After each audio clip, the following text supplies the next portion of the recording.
வணக்கம் நண்பர்களே. நடிகர் விஜய் பொங்கல் பண்டிகையை கொண்டாடினால் நிச்சயமாக சிறுபான்மையினருடைய வாக்குகளை இழப்பார். இது பொது கருத்து. உண்மையிலேயே இந்து பண்டிகைகளை வெறுக்கக்கூடிய சிறுபான்மையினர் இருக்கிறார்களா என்று கேட்டால் ஒரு குறிப்பிட்ட சதவீதம் இருக்கிறார்கள். அவர்கள் இந்து பண்டிகைகளை வெறுப்பவர்கள் அல்ல, தாங்கள் மேற்கொண்டிருக்கும் தாங்கள் எந்த மதத்தை பின்பற்றுகிறோமோ அந்த மதத்தின் மீது மிக அதிகமாக பாசம் கொண்டவர்கள். அவர்கள் இந்த பண்டிகைகளை விரும்புவதில்லை. அந்த அடிப்படையில் சிறுபான்மையினரின் வாக்குகளை பெற வேண்டும் என்றால் நடிகர் விஜய் பொங்கல் பண்டிகையை கொண்டாடுவது அத்தனை ஒரு உகந்த விஷயம் அல்ல. அவர் பொங்கல் பண்டிகை கொண்டாடினால் சிறுபான்மை வாக்குகளை இழப்பார். குறிப்பாக கிறிஸ்தவ வாக்குகளை இழப்பார்.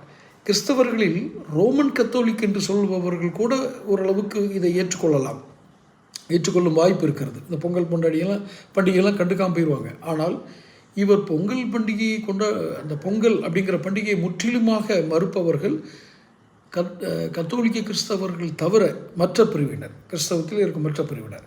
ஆக இவர் பொங்கல் கொண்டாடுகிறேன்னு சொன்னார்னா நிச்சயமாக சிறுபான்மையினர் வாக்குகள் இவருக்கு கிடைப்பதில் பெரும் சிக்கல் இடும்.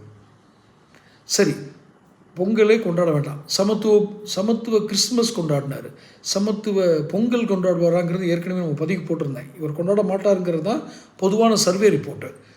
அப்படியே ஒருவேளை வேணாம், பொங்கல்லாம் கொண்டாட வேணாம், ஜஸ்ட் ஒரு வாழ்த்து சொல்லிடுவோம், பொங்கல் வாழ்த்துக்கள்னு சொல்லிடுவோம். ஏன்னா ரசிகர்களில் பெரும்பான்மையினர் இந்துக்கள், அவர்களுக்கு ஒரு வாழ்த்து சொல்கிறதுனால நமக்கு ஒன்றும் பெருசாக இதாகிடாது. சொல்லலைன்னா தான் பெரிய சர்ச்சையாகும் அல்லது வாக்குகளை இழக்க நேரிடும். இப்படியெல்லாம் அவர் யோசிக்கிற அளவுக்கு இருப்பாரான்னு எனக்கு தெரியல. அவர் நாட்டுக்கு அவர் வேலையை பார்ப்பார், நம்ம தான் உட்காந்து இப்படி பேசிகிட்டு இருப்போம். ஆனால் அவர் வாழ்த்துக்கள் சொன்னாலும் பொங்கல் கொண்டாடினாலும் இரண்டும் ஒன்றாக தான் கருதப்படும்.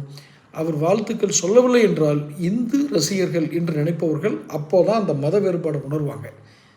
எல்லா அரசியல்வாதிகள் மாதிரி இவரும் திறந்தாழ்ந்து ஒரு கேவலமான அரசியலுக்குள்ளே போயிட்டார்.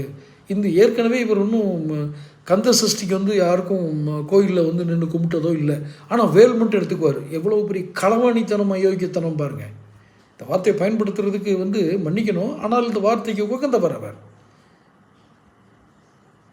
அந்த வேன் மேலே ஏறிக்கிட்டு வேலை அப்படி பிடிச்சிட்டு நின்னார். ஏன் கந்த சஷ்டிக்கு போய் கோயிலில் ஒரு வாழ்த்து, அந்த ரசிகர்களுக்கெல்லாம் ஒரு வாழ்த்து சொல்கிறது, அதில் கலந்துக்கலாமே?